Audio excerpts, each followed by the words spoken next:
I'll just leave that up there, Aaron.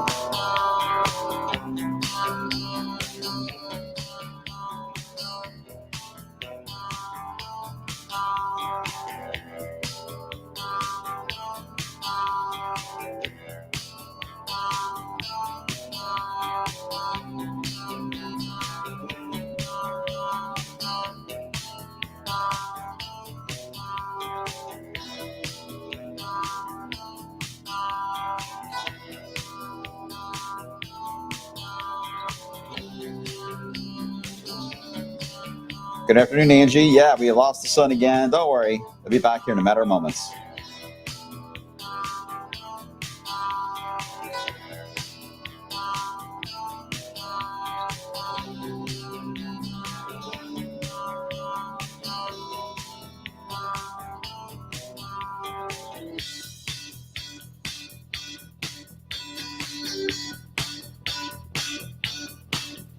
Good morning. Good morning. Actually, wait a minute. It's afternoon. As Cheryl noted, 39 in Kaminsky, Indiana. Thanks, Cheryl. Appreciate that. Good afternoon, everyone. Yeah, I'm trying to get used to at times being on here in the afternoon. I always forget what time of day it is. Everything flies by in a blur from morning to afternoon on this shift, that's for sure. All right, hope you guys are doing well. I'm wave meteorologist Brian Good. Welcome to Snow Talk, where we talk about snow. Sometimes we don't have much to talk about. That's all right, but sometimes we do. When we do, sometimes it gets, those are the moments that get real exciting around here, right? When we have an approaching system that's on the way, and then you get into time periods where there's not much going on. Hold on, got a spammer. Let me get rid of them. They're going to be attacking us today for sure. They're not fans of snow, so they always attack us. And when we don't have much to talk about, we just try to cover even the short term. And there is a different background that is here, just FYI. It's not always snow talk. Sometimes it will be actually storm talk that we'll have. And that's when we'll flip everything over into the more serious mode of showers, thunderstorms, and severe weather. Hopefully we don't get to that, but that'll be the next season we get into once we get a little more out of the wintry time period. But for much of February and parts of March, it's usually snow talk that we're talking about in the area. So where's the snow? It's a good question. A lot to break down on that. Let me start with the snowboard. It's always a fun place. And we'll begin with, yes, I do have at least one on the board. One lonely item. I'm going to put it on a 2-day window here, Monday to Tuesday. Rain or snow. Oh, boy. Always hated hearing that as a kid. Or the rain/snow. Snow possible. Wintry mix. Oh, I never liked any of that stuff as a kid. So I'm not a big fan of rain or snow either as a label of an event, but that's basically what we're looking at because it will depend on the track and yada, yada, yada, as I'll show you in a second. It's low wind on the scale for now because we don't have a lot of data yet, but I at least have felt confident to put it on the board based on the trends I've noticed as of late. I think it's ready to go. All right, so as we look at the sky now, yeah, clouds developed right over us. We were expecting that to happen. So now that they have, we want them to leave. And in some cases, they are leaving fast. So it's really just over the city of Louisville in central Kentucky that has cloud cover and areas that are breaking out and sun are warming up. I'll show you the current temperatures in a second, but this is the view from space. This happens so many times and in a very comical way. It's always interesting to see this huge bank of clouds and overcast. Everyone else sees it clear out, and the last spot is Louisville. But this is good. When you see it rapidly shrinking like that, that is a good indicator that sunshine is about to happen. And even in Louisville, yes, we're about to go into a full sunny sky here. I would say by 1 o'clock, we should be at that level. And then we'll have to play catch up on the thermometer because everyone else is getting ahead of us. So we're at 38 degrees in Louisville now. That's not going to change much till the sun rays hit the ground. Then we'll jump. I think we got a good 10-degree jump we can get out of this. It is a cooler atmosphere, though, compared to yesterday. So it's got a limit. But still, sun is sun, and it will help us in warming up. Frankfurt's already 46, in fact. So we will have a different range there. on highs this afternoon. But this is about the only weather drama we got for today. That's not too bad, right? Wider view shows the low clouds in Ohio Valley again shrinking away. You've got more of a foggy scenario, almost a marine layer into the East Coast, the Carolinas. Been very quiet across much of the eastern United States. You see the high clouds that are blossoming here into Nebraska and Kansas. Okay, those will be here tomorrow. So we will have a blue sky here very soon. Tomorrow, we're going to have a high overcast of those pretty wispy clouds overhead. The sun's still going to shine. It's going to be more of the filtered sunshine type of thing. That's what we'll be watching as we head into later on for tomorrow. This is the mess that's been causing the problems in California. A little more disorganized compared to what we had before. The atmospheric river, if you will, that everyone's been talking about, that is now already mainly Arizona that it's aiming toward, not so much into Los Angeles, even though there's still rain in Los Angeles. It's the force of that is now east. So what's next? Well, that's going to be the system we're going to be watching as it approaches us. So we've got the quiet weather tonight. We'll clear back up. We'll get cold again. Tomorrow, starting off cold, maybe a little frosty, and then we get into high clouds, warmer weather. We're going to go warmer than the modeling is showing. We're going to go with high temperatures into the lower 60s as we head into your Wednesday. Because of the warmer flow and the high clouds, we're really not going to see much of a drop in temperature at all for Thursday night. In fact, Thursday night, the first round of rain begins to show up, and this is going to be a very narrow band of rain. Timing on this looks good. It's fairly consistent on a lot of data I've looked at in that 9 to 11 p.m. window to get a band of showers to move through. It could be a rumble of thunder. That wouldn't rule it out. Nothing severe. So just a wave of rainfall quickly moving in again mid to late evening on Thursday. So if you have dinner plans Thursday, you're fine. It's after when you're heading back home that you'll run into some problems. We may see another band develop as we head towards sunrise for the morning drive there on Wednesday. And this is where this particular model ends.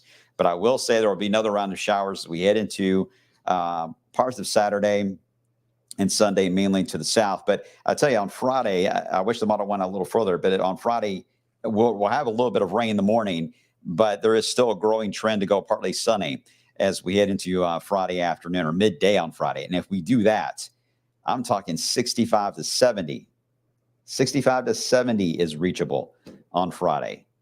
Man, that's going to give you some big time spring / Biba fever as we head into your Friday. So plan for that little bonus for the end of the week there.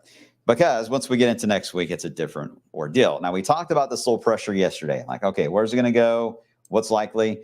This is the Euro, by the way, which just started running 15 minutes ago. So I don't have any of the new data yet, but we'll see what it says.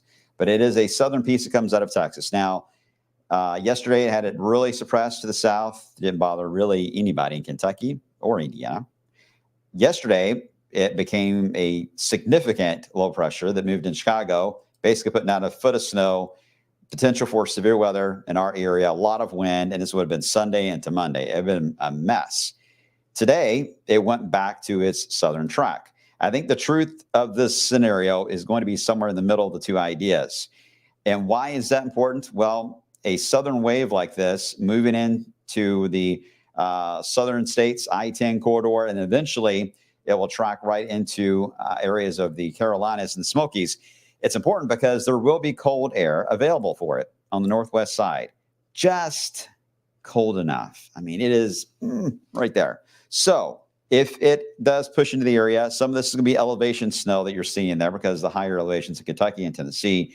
But there is a chance if it can track a little further to the northwest, we would be once again what we call the deformation zone, where you see the storm systems make their own cold air, right? So this is not the Arctic plunge. This is not the true change to the weather, very cold air or anything like that. This is just modified or stale Arctic air that's lingering.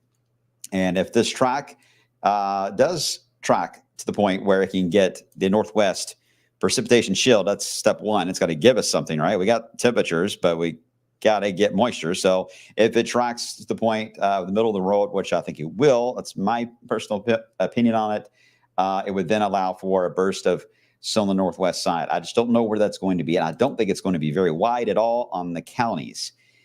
Maybe 2 counties wide of a band. That's a very tough forecast this far out. I might as well play darts. But we're too early to talk about that part. I just want you guys to be aware, as we always talk about on the blog here, is just be aware of the setup. And we just keep revisiting this every day and just see which way we want to go with this. Back to the north, back to the south, get rid of the snow, whatever the case is, or increase the snow. You guys have been here for a long time watching. This is 20 years now of SnowTALK that's been done. And if you, you know how it goes, you got to trend it, right? So there's that chance as it moves in. Better opportunity, certainly, for this to really become a big mid-Atlantic issue if that does play out. Boy, they always get the good ones. But it's interesting. I think it's exciting setup, and it's going to be a challenging one because of the marginal cold air. Always gets fun. This is the GFS ensembles of the same system.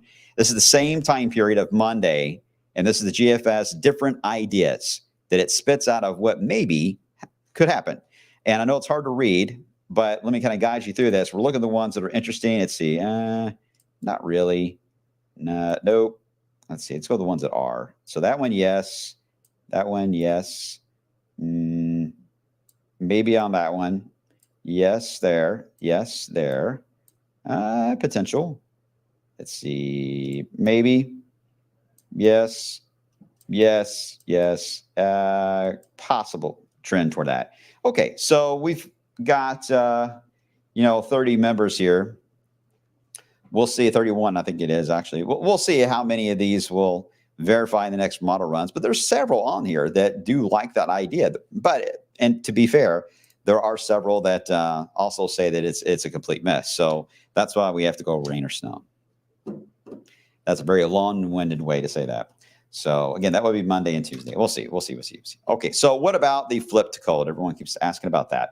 Well, we continue to see the flip, or at least a chance to get this stretching here, the polar vortex. You're looking at the United States and all the way into Greenland there. So the core of it's there. You see how it gets a little more elongated in the last couple of frames, eastern Canada, and then dips right into the northeast part of the country. Now, this is a tough angle of attack here on cold.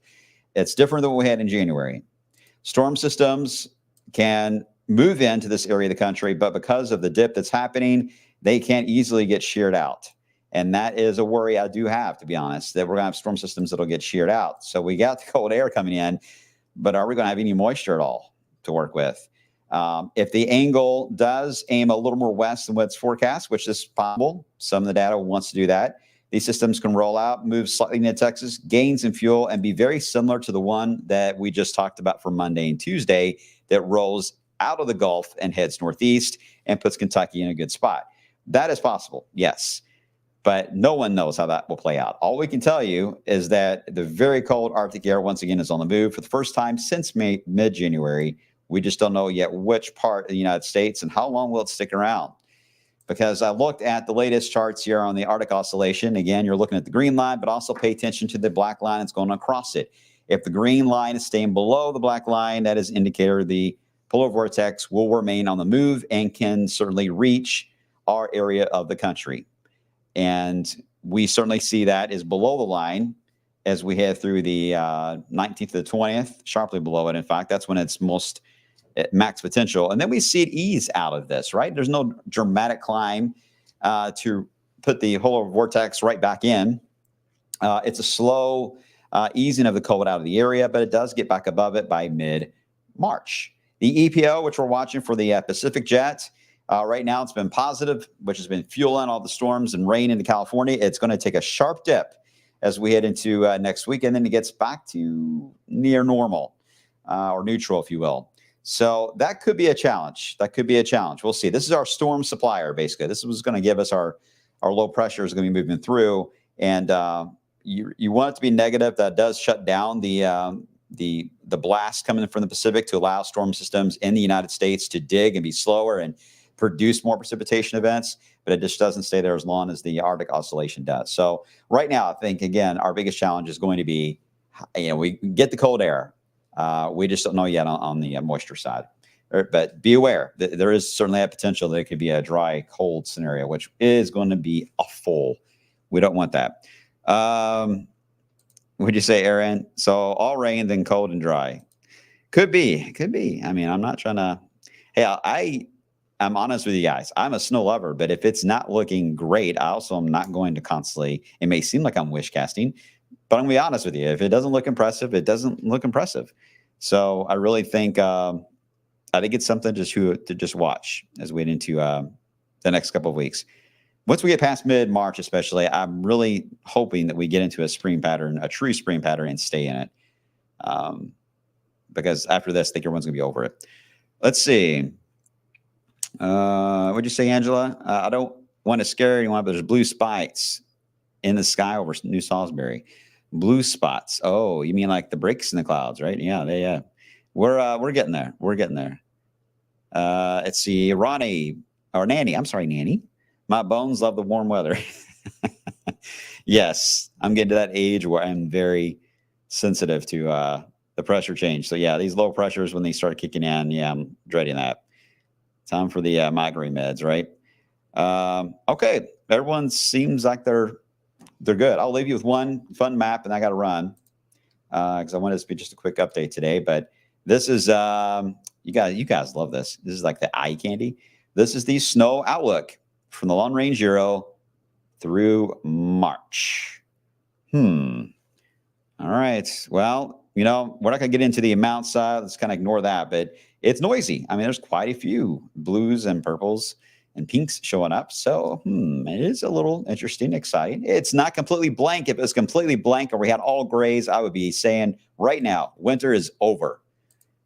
But I am not saying that. Take care, guys. See you soon.